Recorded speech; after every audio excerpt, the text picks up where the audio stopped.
kasih atas kesempatan yang diberikan.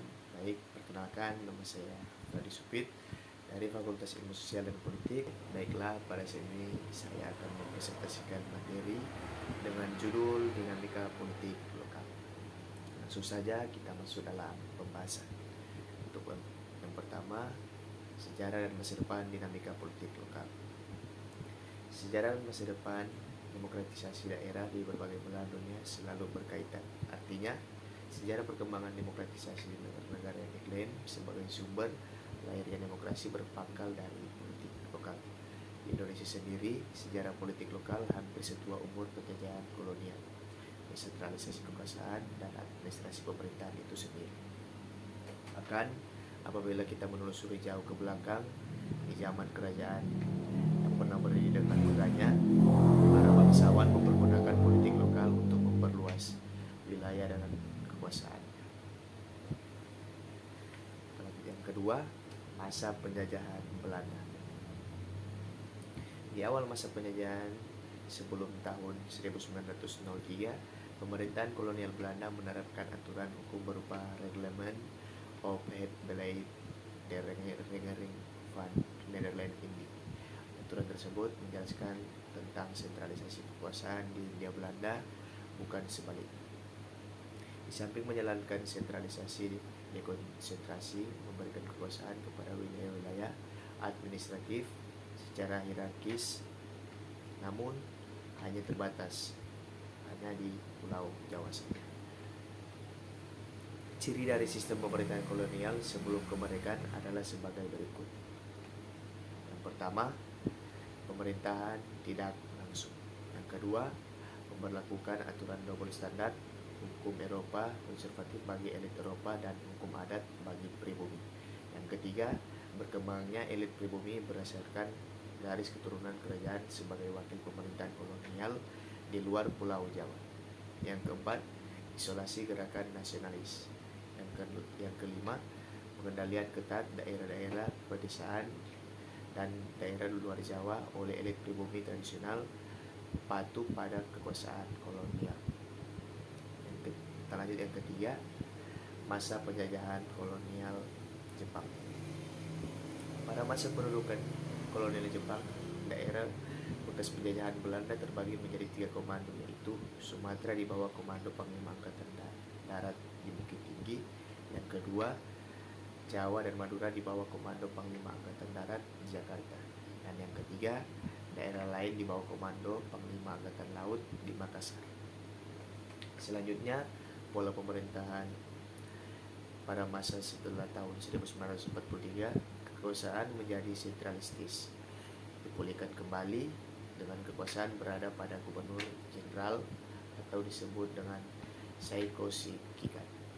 Aturan-aturan selanjutnya tentang pemerintahan daerah pun bikin kolonial Belanda dibuat sedemikian rupa sehingga daerah provinsi dan kabupaten hanyalah sebagai boneka-boneka yang taat pada keinginan pemerintahan kolonial Jepang atau pemerintahan bala tentara Jepang.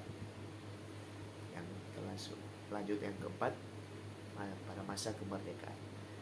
Ketika itu banyak masyarakat Indonesia tidak puas dengan perundingan Linggarjati dan bergabung dalam perjuangan gerilya melawan tentara Belanda. Pada bulan Juli 1947, Belanda melanggar perjanjian Linggarjati dengan menyerang gerilyawan. Belanda melancarkan serangan pada kota Yogyakarta, saat itu sebagai ibu kota Republik Indonesia. Di tahun berikutnya, di bawah tekanan Perserikatan Bangsa-Bangsa, pemerintahan Belanda dipaksa membebaskan Soekarno-Hatta dan lainnya. Menurut penelitian Adnan Buyung Nasution, konsep federalisme pertama kalinya diperkenalkan oleh Ritsema van Eck, kepala kehutanan di Jawa pada masa pemerintahan kolonial Belanda di Indonesia. Politik Belanda saat itu adalah merumuskan Indonesia ke dalam negara-negara bagian sehingga terciptalah bentuk negara federasi yang bernama Republik Indonesia Serikat. Ritsema yang juga mengikut sertakan nasib kelompok etnis di luar Indonesia di bawah kekuasaan kerajaan Belanda, Krakau dan Suriname dipertanyakan oleh Profesor. Belanda untuk meningkatkan kekuatannya dengan membagi Indonesia dalam kelompok-kelompok etnis. Perdebatan muncul pada saat negosiasi antara pemerintahan Belanda dan Indonesia dalam memperjuangkan nasib kedaulatan Indonesia selanjutnya. Pada akhirnya, perdebatan mencapai puncak ketika Indonesia menjadi negara Republik Indonesia Serikat yang hanya bertahan 3,5 tahun lamanya. Indonesia berisikan mengenai 3,5 tahun pelaksanaan federalisme di wilayah timur Indonesia. Ternyata semua itu gagal dan tidak memberikan hasil yang memuaskan. Para elit nasionalis revolusioner tersebut sangat mencurigai etikat buruk pemerintahan kerajaan Belanda untuk mengambil alih kembali kekuasaan di Indonesia dengan politik memecah belah persatuan dan kesatuan bangsa. Yang kelima, masa demokrasi parlementer. Pada masa demokrasi parlementer 1950 sampai 1959, lahirlah Undang-Undang Nomor 1/1957 tentang pokok-pokok pemerintahan daerah 1956 dengan alasan yang pertama bahwa berhubung dengan berkembangnya ketatanegaraan, maka undang-undang pokok pemerintahan daerah yang berhak mengurus rumah tangganya sendiri perlu diperbarui sesuai dengan bentuk negara kesatuan. Yang kedua, bahwa pembaruan itu perlu dilakukan dalam suatu undang-undang yang berlaku untuk seluruh Indonesia. Namun, perkembangan situasi politik Indonesia masa itu kurang menguntungkan. Perdebatan muncul di Dewan Konstituante antara tahun 1956 sampai tahun 1959 hampir membuat negara kesatuan kembali pecah.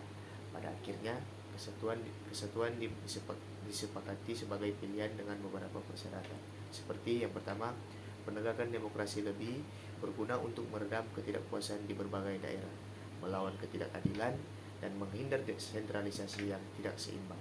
Yang kedua, wilayah-wilayah sedapatnya akan diberikan otonomi seluas-luasnya.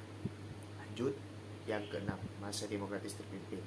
Selepas dekret presiden di tahun 1959, diberlakukan pemerintahan pun semakin mengarah pada demokrasi terpimpin. Pemerintah mengeluarkan penetapan Presiden nomor 6 1959 dan penetapan Presiden nomor 6 1959 mengatur tentang pemerintahan daerah. Dasar pemikiran undang-undang pemerintahan daerah adalah yang pertama, tetap mempertahankan politik dekonsentrasi dan desentralisasi dengan menjunjung paham desentralisasi teritorial. Yang kedua, dihapuskan dualisme pimpinan daerah.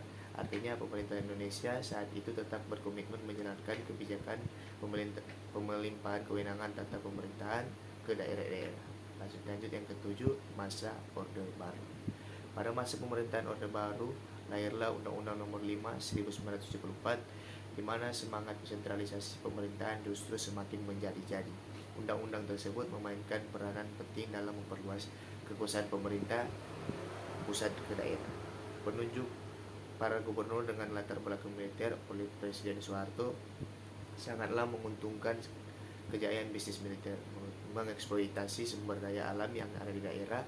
Para kepala daerah tersebut berlindung di balik doktrin duifungsi ABRI yang ketika itu membenarkan peran militer aktif untuk terjun dalam pemerintahan sipil.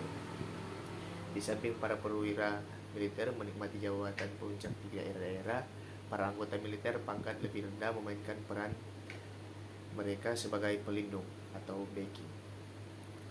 Pengusaha-pengusaha pusat maupun lokal menjual jasa pengaman yang seringkali menimbulkan bentrokan dengan masyarakat sipil. Kita lanjut pada bab yang kedua, dinamika politik lokal. Desentralisasi telah berlangsung lebih dari satu dekade di Indonesia. Seiring dengan kegenderaan reformasi politik dan administrasi, terbitlah Undang-Undang Pemerintahan Daerah Nomor 22 tahun 1999, memindahkan urusan dan wewenang dari pemerintah pusat ke pemerintah daerah, menyebabkan perubahan yang sangat besar dalam tata hubungan pemerintahan pusat daerah. Titik berat desentralisasi pada level pemerintahan kabupaten atau kota mereduksi pola kekuasaan berpangku pada pemerintah provinsi. Yang kedua, konsep desentralisasi atau antara langit dan bumi. Bila kita melihat jauh ke belakang, peta politik global di tahun 1980-an menunjukkan bahwa revolusi neoliberal merebak ke seluruh dunia. Revolusi tersebut menyerang kepercayaan peranan negara sebagai pengatur di bidang kebijakan-kebijakan sosial dan ekonomi. Konsep welfare state dipertentangkan dengan konsep limited government yang diusung ideologi neoliberal. Kejatuhan tembok Berlin di Jerman semakin mengukuhkan kedikdayaan ideologi neoliberal mengatasi sosialis yang diakhiri dengan hancurnya episode Perang Dingin dengan bubarnya negara sosialis komunis Uni Soviet pada tahun 1991. Sejalan dengan berakhirnya Perang Dingin, rejim otoriter dunia ketiga pun turut berakhir. Neoliberal membawa prinsip yang antaranya adalah memaksakan keterbukaan pasar, memperkecil peranan negara, dan menegakkan demokrasi lebih kuat. Diharapkan ketiga prinsip utama tersebut dapat menumbuhkan masyarakat sipil kuat dan pemerintah skala kecil tanpa campur tangan politis. Tujuan akhirnya adalah terciptanya good governance dengan jaminan adanya transparansi dan akuntabilitas dalam kehidupan sosial dan politik, memperkuat sistem demokratis. Dan yang ketiga, desentralisasi periode transisi 1949 sampai 1950. Pembelajaran dari sejarah praktik pemerintahan daerah pada saat sesudah proklamasi kemerdekaan Indonesia mengalami pemerintahan dengan bangunan negara federasi. Republik Indonesia tidaklah berumur lama karena susunan negara memang dirancang oleh pemerintah Belanda untuk men-fait accompli pemerintahan negara Republik Indonesia atau NRI. Pada tanggal 17 Agustus 1950, Negara Kesatuan Republik Indonesia atau NKRI dikembalikan dengan meleburkan antara pemerintahan RIS dan NRI. Diawali dengan penggabungan negara bagian Jawa Timur, Sumatera Selatan, dan lain. Selain itu, penggabungan diupayakan agar pemberontakan yang muncul untuk memecah belah persatuan Indonesia seperti peristiwa Westerling di Bandung, Andi Asis di Makassar, dan Somokil di Maluku Selatan tidak bermunculan di daerah lain. Demikianlah hasil presentasi saya.